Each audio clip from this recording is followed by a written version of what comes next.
Rob Lustig, who is a specialist on childhood obesity and the ill effects of sugar. I've already given you what this short bio is. You can read it there. Rob, please take it away. Thank you, God. Thank you, first of all, for inviting me, for the kind introduction, for sponsoring this. There is a theme, as you'll see, running through this. Let me see where I've got to get to the file. I don't know where it is. Let's see. Here. That would be mine. Okay, there we go. And I just need to put it on. All right. So I had to abridge this talk significantly to try to make it fit within 20 minutes. So I have deleted the science, and we're just going to talk about the evolutionary aspects as we go here. I do have a couple of disclosures. I did write these 2 books for the public. In fact, all the science from this talk can be found in this book, Fat Chance, which came out about 5 years ago. And this book, The Hacking the American Mind, is very much related to the topic we're discussing today as well. Came out about 6 months ago. I'm also the chief science officer of a nonprofit in the U.S. called Eat Real, trying to promote the good by certifying restaurants, cafeterias, hospitals, schools that procure, market, and sell real food. You know, so if you see this sign in a window, you know if you eat here, it won't kill you. And also, I am now the chief medical officer of a startup called Slendine, which is dedicated to mitigating the risk of processed food. Because as much as I hate processed food, it's not going away. And I'm not even sure we want it to go away, because we have to feed 9 billion people by the year 2050, and we won't be able to because we won't have enough land. So we have to figure out how to mitigate the metabolic risk in order to have a healthy population, and that's what we try to do there. All right, so I'm going to talk about obesity and the diseases of metabolic syndrome. Now, from an evolutionary standpoint, obesity is not new. It was around a long time ago. So this is the Venus von Willendorf. It carbon dates back to 22,000 BCE. And what it says is that the ancients knew about obesity before they knew about McDonald's. But something clearly has happened over the last 40 to 50 years to drive this current wave of obesity. And the question is, what is that and how did it occur? So first, we're going to ask about what Darwin would say about this. So the standard explanation, the mantra, it continues to worsen. It's increasing in all developed and developing countries, all age groups, especially in children. Recidivism is very high. The obvious explanation, gluttony and sloth. You eat too much, exercise too little. Therefore, it's about energy balance. Therefore, it's about 2 behaviors. Therefore, if you're fat, it's your fault. Therefore, diet and exercise. Therefore, any calorie can be part of a balanced diet. Therefore, don't pick on our calories, go pick on somebody else's calories. All of these come from this notion that this is about energy balance. It's your fault.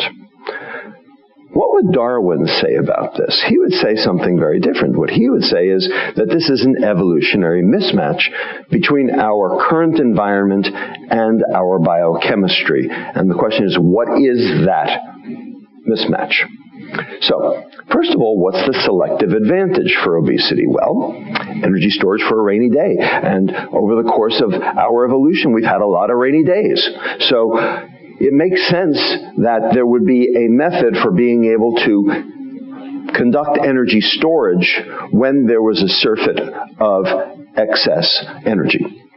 How is it accomplished? This is the proximate cause that God was talking about. Well, it's achieved through 2 scientific methods and principles. One called leptin resistance and the other one called insulin resistance. And I'm going to explain both of those to you in about 5 minutes. These are both 5-hour lectures condensed to 5 minutes, and I apologize for that. So, if you look at the endocrine regulation of energy balance, we are talking about 4 hormones that are feeding back on this area of the brain, which is the energy control center called the hypothalamus. These two, ghrelin and peptide YY, these are minute-to-minute, meal-to-meal signals. We're not going to talk about those because we don't have time and they're not related to the big issue. These are the two we're going to talk about today, insulin and leptin. Now, leptin is a hormone that your fat cells make that goes to your brain and says, hey, I have enough energy on board so I can engage in normal, expensive metabolic processes. I can exercise because I have the energy to do it. I can engage in puberty and pregnancy because the energy is on board, kind of the opposite of anorexia. Insulin, however, is particularly unique because you'll notice there are 2 arrows coming out of insulin. One going to the fat cell, which tells the fat cell, here's energy, store it now. And the other one to the brain saying, hey, I'm in the middle of metabolizing a meal. I don't need any more. So you'll notice that the 2 arrows out of insulin are diametrically opposite. In one case, it's telling the periphery to store, and it's telling the brain, stop. And it is that dichotomous effect of insulin that ultimately goes awry to lead to obesity. In fact, we now have the data to show that insulin is blocking that leptin signal, and that's why you end up overeating. So the question is, what causes this problem where the brain can't see the leptin to allow for overconsumption? And we have data from genetic models, from anatomic models, from functional models. I'm only going to show you the anatomic and functional for lack of time. This is how I got started in obesity. This patient, this was my index patient right here. He is 364 pounds, and he had this brain tumor. Before the brain tumor, he was perfectly normal weight for height. He had this brain tumor. It was resected. He required radiation. He became hypopituitary, not surprising, and he also started gaining weight at the rate of 30 pounds a year, ad nauseum, ad infinitum, to his current weight of 364 pounds. This form of obesity due to CNS insult we call hypothalamic obesity because the hypothalamus can't see the leptin signal. So the brain thinks he is starving. And so it does 2 things. It shuts down energy burning, conservation, and it increases energy intake, appetite, gluttony, and sloth. But it's on a biochemical basis. Now, why does this happen? Well, there are 2 hypotheses that have been out there for a while, that damage to the hypothalamus leads to obesity through a hyperphagia mechanism, and because of the obesity, your pancreas has to make extra insulin in order to tend all of that extra fat, and that's what leads to fat cell growth. Conversely, another hypothesis had been out there suggesting that the damage to the hypothalamus actually disinhibited a nerve that goes from the brain to the pancreas called the vagus nerve. And the vagus nerve is in control of how much insulin you release. And so when you damage the hypothalamus, your vagus nerve goes into overdrive because you think you need more energy. Therefore, you release more insulin in order to store more. So you can see here on this side, the insulin is the result of the obesity, whereas on this side, the insulin is the cause of obesity. And it matters, because if this is true, I can't fix it, because I can't fix a brain. But if this is true, it actually gives me a place where I could potentially intervene, right here, between the vagus nerve and the beta cell of the pancreas, with a drug that will inhibit insulin release, called octreotide. So we took 8 patients with this hypothalamic obesity due to brain tumors. They only gain weight. 500 calories a day, they gain weight. Performed by Dr. George Bray at UCLA Harbor. Locked 8 of these kids up on his metabolic ward and gave them 500 calories a day for a month.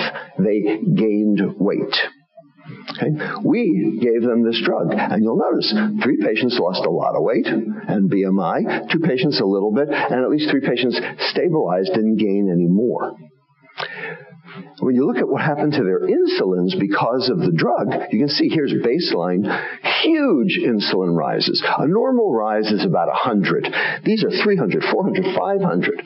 Here's 3 months of drug, knocking it down, and here's 6 months of drug, a normal insulin response. And as their insulin went down here on the y-axis, their weight went down on the x-axis. In other words, if we got their insulin down with the drug, these patients lost weight. However, something else even more remarkable occurred. They started exercising spontaneously.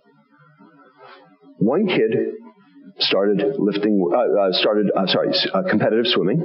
2 kids started lifting weights at home. 1 kid became the manager of his high school basketball team, running around collecting the basketballs.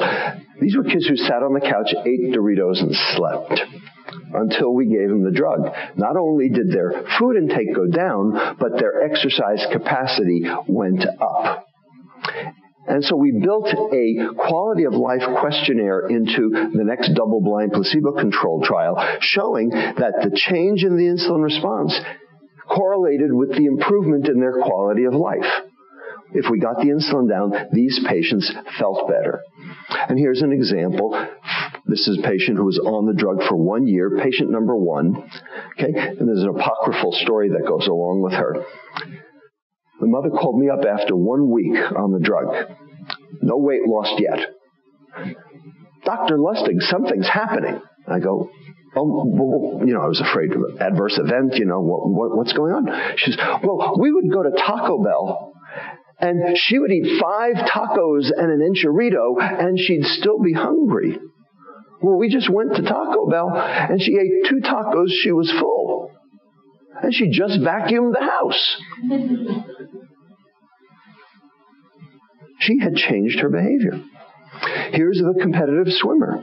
Here's before. Here's 4 BMI points later. And here she is in her swimming togs 2.5 years later because she was off the medicine, study was over, and she was trying desperately to do something about her weight, and it had ballooned up to 34. We then reinstituted the medicine. We got the insurance company to pay for it, and her BMI went back down to 27. In other words, Koch's postulates fulfilled. We showed that when we gave her the agent, she got better. When we took the agent away, she got worse. And when we gave the agent back again, she got better again. And here's that index patient, 364 pounds, and here he is at 326, having lost 36 pounds first time he would take a picture with his shirt off, sorry.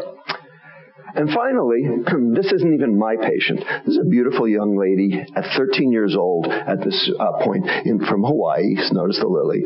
Okay? And then she was in a massive car accident on H1 in Honolulu. Was taken to the Kaiser intensive care unit where she was unconscious for a month. She woke up and started eating like crazy, and this is her 1.5 years later. I was giving grand rounds at Kaiser Honolulu. They asked the patient and her mother to come to the talk because they were thinking about putting her on this drug as well, even though she didn't have a brain tumor. And there I am with her, and this is her 1.5 years later at her high school graduation. Now, who here wants to tell me that this is about gluttony and sloth?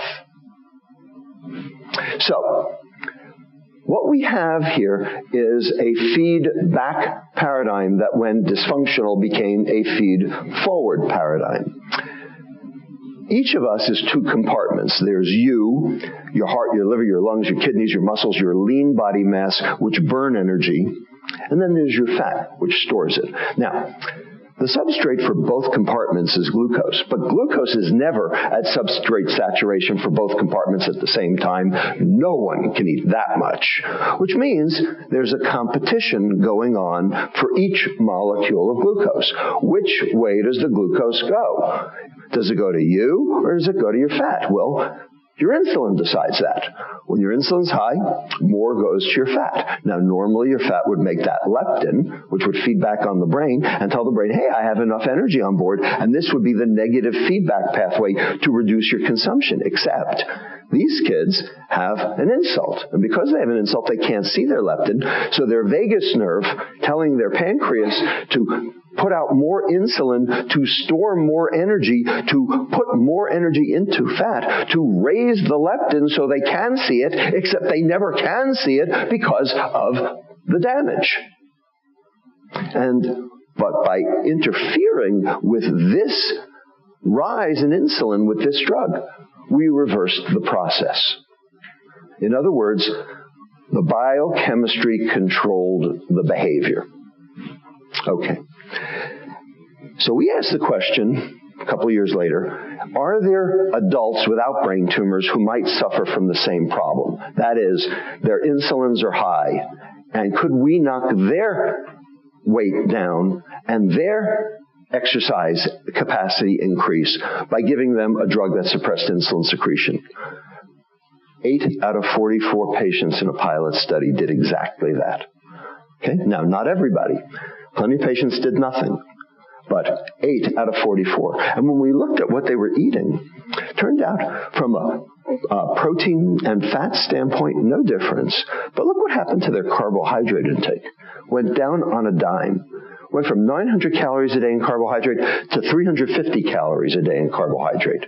They stopped snacking between meals. And as a percent of total calories, they went from 47% of calories as carbohydrate to 35%. Now, that's not anorexia, because their protein and fat stayed the same.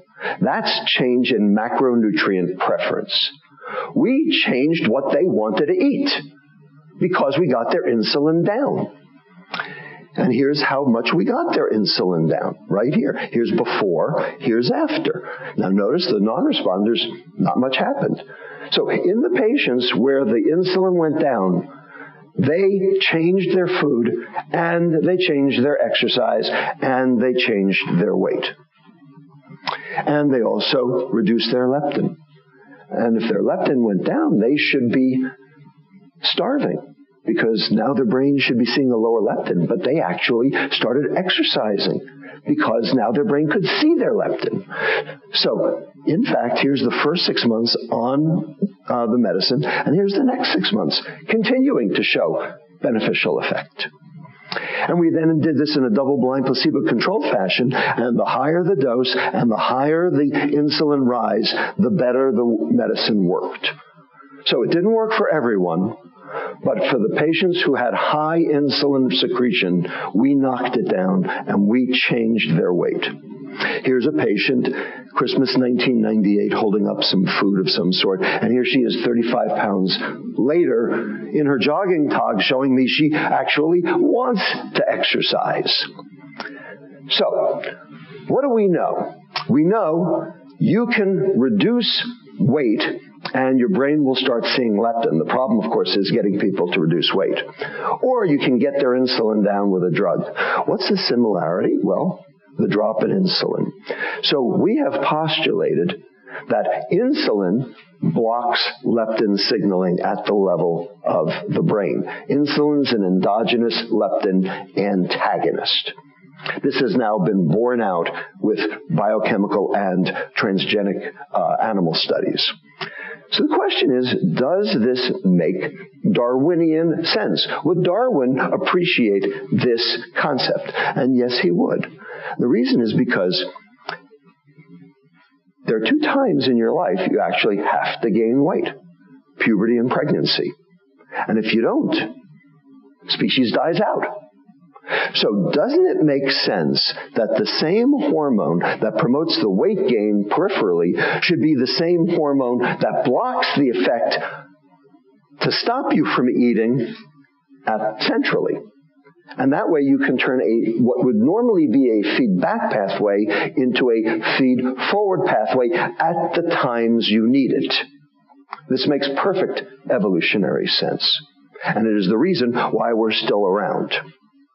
Now, having said that, there's a downside to all of that energy storage.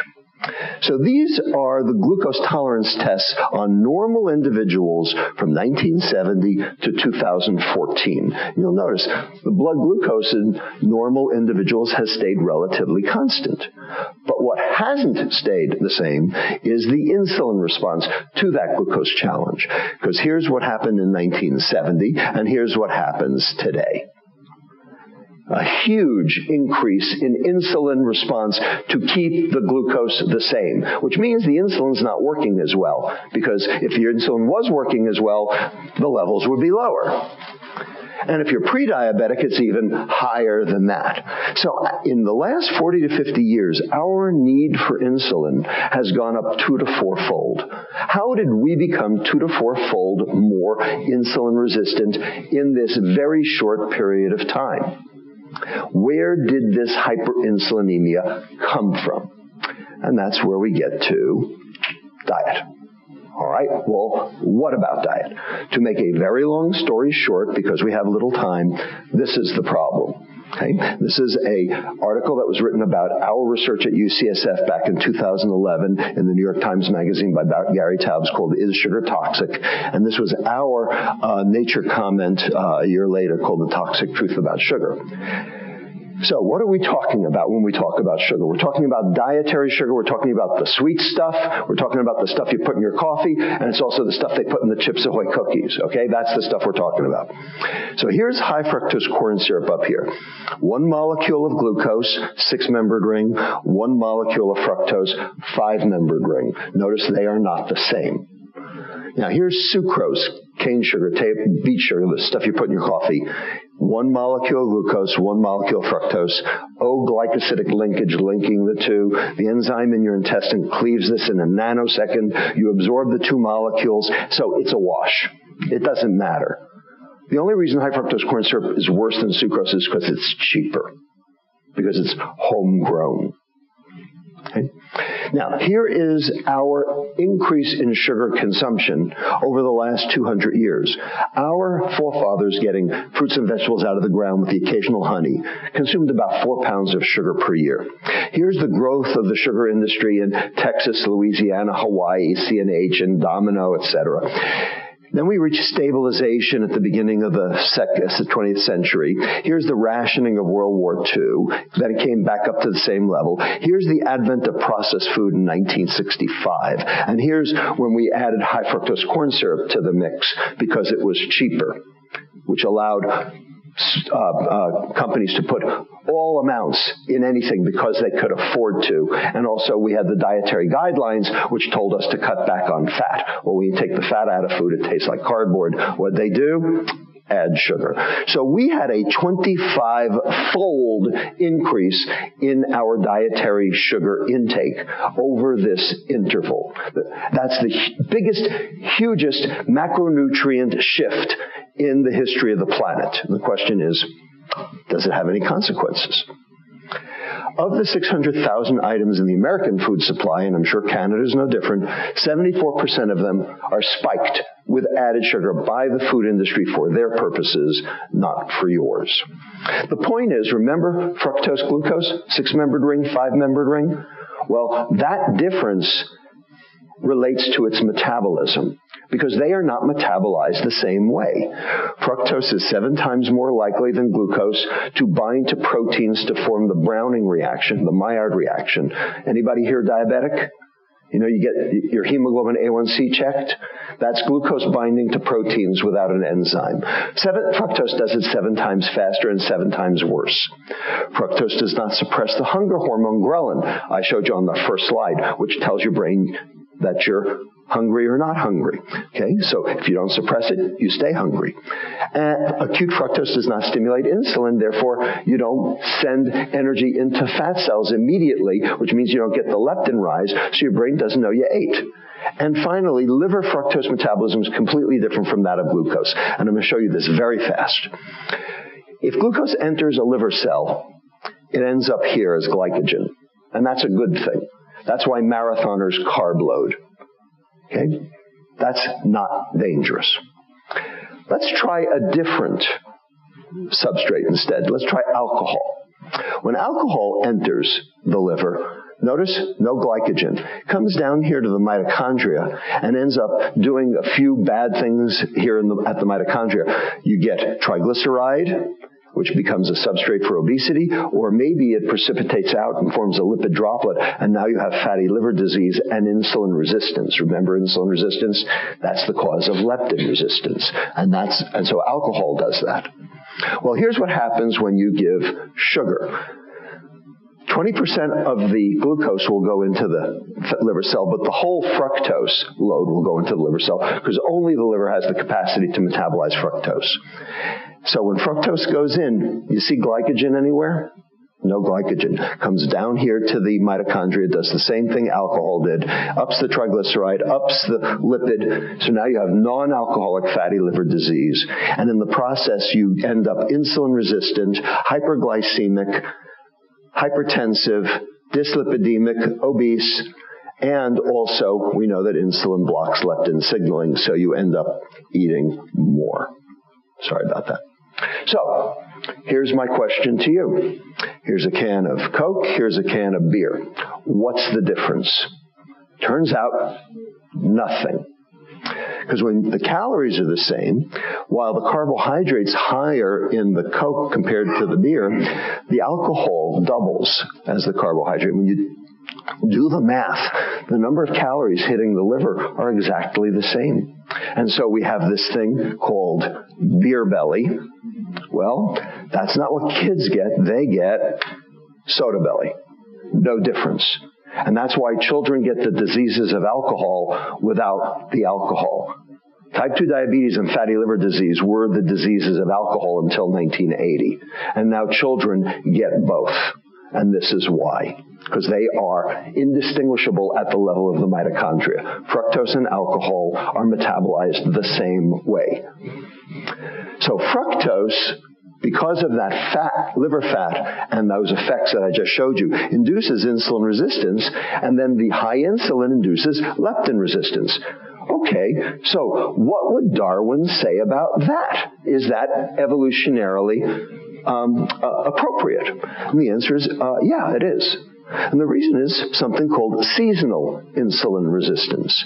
Fructose was available at harvest only 1 to 2 months per year. We called it harvest time. Okay? Well, what happens after harvest time? Winter, where there's no food around. Okay? If leptin worked fine all the time, you wouldn't be storing the energy when it was available because your brain would see the leptin signal and say, well, don't eat anymore. So it made sense that there was a selective advantage to accruing as many calories, as many molecules of energy as you possibly could and slapping it away into your periphery and into your liver because 4 months of no food is on its way. Okay? It's the polar bear effect, if you will. The problem is now fructose is available 24/7, 365, everywhere on the planet and consumed in unlimited amount and unopposed by fiber, which would mitigate its absorption. Okay? Processed food, processed carbohydrate, processed sugar. It's in everything. And therefore it is driving all of these phenomena, including the disease on the other end. And how do I know that's true? Because we have the data that says it's true. This is, you may have heard of this, the masting fruit orgies of the orangutans of New Guinea. During the period of time when there is fruit availability, which is here in the winter months because it's summer there, okay, they eat nothing but fruit. And their calories go up like crazy. And because of that, their insulin's high, so they don't make any ketones in their urine. Whereas when the fruit availability goes away, that's when the ketogenesis comes back, and that's when their caloric intake goes down. So, bottom line, when fruit's available, you eat it because it's in your selective advantage's best interest to do so. But when you take the sugar out of the fruit and make it available all the time, you get what we have today. Which leads us to the question, why do we like it so much? Well, is sugar addictive? The lay public seems to know this. Okay? If you look at fast food, if there's an addictive form of food, it would be fast food. Right? Fair? Well, fast food has 4 things in it. Michael Moss only talked about 3. So let's add the 4th, caffeine. Okay? Now that's fast food. Okay? So let's take these 4 foodstuffs apart. Let's talk about salt. Now in rodents, dopamine signaling, which is the reward pathway within the brain, They will binge cross-sensitize with amphetamines, which is part of the addiction paradigm, but not in humans. In humans, there's a lower threshold that's physiologically fixed. Higher levels are attributed to preference, and you can retrain, like the DASH diet. And lastly, we have kids with a disorder called salt-losing congenital adrenal hyperplasia. As a pediatric endocrinologist, I take care of these kids. And when you give them the appropriate medicine, the mineralocorticoid, to help absorb salt, their salt craving goes away.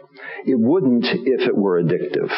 So, salt, not addictive. What about fat?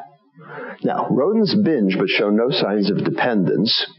Okay, so they, if you take it away, they don't crave it again. In humans, binge foods are high in fat, but they're also high in carbs and sugar, likely synergistic. People on the Atkins diet do not show dependence, and ketogenic diet do not show dependence. And it turns out energy density is actually more strongly associated with obesity and metabolic syndrome than fat is. So fat, not addictive. Now, caffeine, model drug for addiction. No argument. Everybody knows. And if you take my Starbucks away from me, I will kill you. Caffeine addictive. Okay. So that leaves us now with sugar. Is sugar addictive? Well, guess what? We know the answer to that. And the answer is on this slide. Anybody know what this is? Anybody? Anybody ever seen this before? Who here has a child? Boy or girl? Girl? All girls? No wonder you don't know what this is. Okay. This is called Sweeties. Sweeties. It is a super concentrated sucrose solution that you dip the pacifier into, stick in the newborn boy's mouth before the circumcision. The Jews have wine. Everyone else has Sweeties. And the reason is because it provides a dopaminergic and opioidergic response in the brain, because that's what it does. Okay? So is there such a thing as sugar addiction? And the answer is, well, you need to look for similarities to drugs of dependence. Here they are. The one that it's most like is alcohol, because, after all, alcohol and sugar are metabolized the same way. And where do you get alcohol from? Fermentation of sugar. They're the same.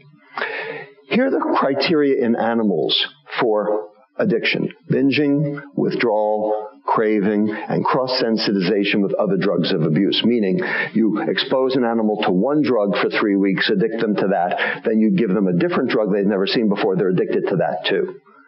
Sugar does all four of these, and I don't have time to show you the data. It's in the book. So, sugar addictive. Does that make Darwinian sense? Well, yeah, it does. And the reason is because sugar hides the other four tastes on your tongue. It hides salty, like Chex Mix, sour, German wines and lemonade, umami, like sweet and sour pork, and it hides bitter, milk chocolate. Why? Why does it hide these others? The answer is because sugar was the signal to our ancestors that any given foodstuff they found in nature was safe to eat, because there are no foodstuffs anywhere on the planet that are both sweet and acutely poisonous. And this, anybody recognize that? This is Jamaican ackee fruit.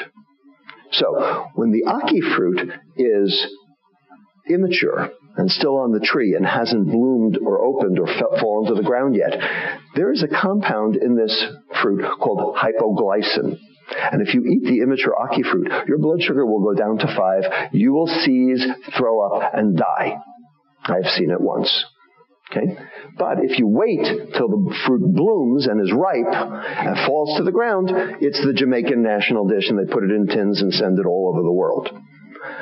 So, our forebears knew that if they found a berry and it was sweet, it was safe. So this is baked into our DNA. We love sugar because we know that means it is at least acutely safe. But now it's not, because it's chronically dangerous. So is fast food addictive? I will tell you that there are two schools of thought on this. I have just written a perspective for PLUS Biology. Hopefully, we're trying to, mediate a compromise. And lastly, disease, the last of the Ds. So here are the 10 most obese states in America. Here are the 10 laziest states in America. What's going on over there in Nevada? Guess you can only get so much, burn so much energy going like this. Here are the 10 most unhappy states in America. Here's the adult diabetes rate. Here's the adult heart disease rate. And finally, here's soda per capita consumption. What do you see? You see correlation. Now, correlation is not causation, because you can have intermediate causality, reverse causality, epiphenomena. Is it that soda causes obesity, laziness, unhappiness, diabetes, and heart disease? Or is it that obese, lazy, unhappy diabetics with heart disease drown their sorrows in a can of Dr. Pepper? Can't tell. It's correlation. We asked that question, could we look at the world's food supply and find out whether or not sugar or any substance might predict diabetes rates? And we published this in 2013. And to make a very long story short, only changes in sugar availability predicted changes in diabetes prevalence country by country, year by year. If a country had an extra 150 calories per person per day in its borders, diabetes prevalence only went up a total of 0.1%. But if those 150 calories happened to be a can of soda, diabetes prevalence increased 11-fold by 1.1%. And these data actually meet the established Austin-Bradford-Hill criteria for causal medical inference, the same level of proof we have today for tobacco and lung cancer. We showed dose, more sugar, more diabetes. We showed duration, longer sugar exposure, more diabetes. We showed directionality. Those countries where sugar went up, more diabetes. Those countries where sugar went down, and there were a few, less diabetes. And most importantly for cause, you have to show precedence. Something has to precede something else to be causative. 3 years. Whenever sugar changed in a country, diabetes changed in the same direction 3 years later. Okay? And we now have the causational proof that sugar drives metabolic syndrome and disease as well. What we did was we took 43 kids from our clinic at UCSF with metabolic syndrome, most of them having liver fat and high triglycerides. We gave them 9 days of isocaloric fructose restriction. We took the sugar out of their diet. Well, that's 350 to 400 calories we're depriving them of. So we gave them back the same number of calories in starch. We took the pastries out, we put the bagels in. We took the sweetened yogurt out, we put the baked potato chips in. We took the chicken teriyaki out, we put the turkey hot dogs in. Everybody got it? So they didn't change their weight. 9 days, their liver fat went down by 22%, their DNL, de novo lipogenesis, went down by half, their VLDL, their triglycerides, went down by 49%, and their pancreases started working properly again. And lastly, dollars. Here's what's happened to our food as we've watched the last 30 years. Meats down 10% because we were all told to go low fat per the dietary guidelines. Fruits and vegetables, exactly the same. Now, we're always told we don't eat enough fruits and vegetables, and that is true, we don't. But we never did. Ain't new. And we didn't have this problem back in 1982, but we sure as hell have it now. Grains and baked goods up 1%. That's important because that's refined carbohydrate. That's glucose. Glucose means insulin. Insulin means weight gain. So that's part of the obesity equation. Dairy products down 2.5% because now we're all lactose intolerant. And finally, processed foods and sweets, a doubling in the span of 30 years. That's what's changed. And why has it changed? Because we were told to, through marketing, which was incorrect, inappropriate, and, in fact, subterfuge. So, who made the money? Well, prior to the economic, even despite the economic downturn of 2008, here's the S&P 500, and here's the stock price for McDonald's, Coke, and Pepsi, doing very well, thank you. Because when things are tough, people eat more. Okay. I'm sorry, this flipped. It happens every time it goes from Mac to PC. But this is Hormel, ADM, General Mills, ConAgra, Procter & Gamble, Kraft, all higher than the S&P for the same period of time. However, this is going to come back and bite us, because this is from Morgan Stanley modeling the next 20 years of economic productivity based on a low sugar case, which we don't have, stabilized at 2.3%, versus a high sugar case, which we do have, approaching 0.0% economic productivity. So who is that good for? Is that even good for the food industry? So my final slide, just a summary. Obesity means leptin resistance or brain starvation. It is not behavior. The biochemistry drives the behavior. The starvation response is what causes recidivism. Defects in insulin signaling promote leptin resistance. Insulin is an endogenous leptin antagonist. The higher your insulin goes, the hungrier you get, and the more energy you store, thus the gluttony and sloth. Fructose, because it induces insulin resistance at the liver, it drives metabolic syndrome, which wastes healthcare dollars. Fructose is addictive and drives excess food consumption. Our food environment has been fructosified by the industry on purpose because they know when they add it, you buy more, and they have no impetus to change their practices. Understanding the science provides knowledge to be able to hopefully change policy. But if you believe it's about gluttony and sloth, there's no help. It will never get better. So with that, I want to thank my collaborators at UCSF, St. Jude, UT Memphis, taking care of all those brain tumor kids, Novartis, who supplied the free drug for the octreotide studies, and I thank you.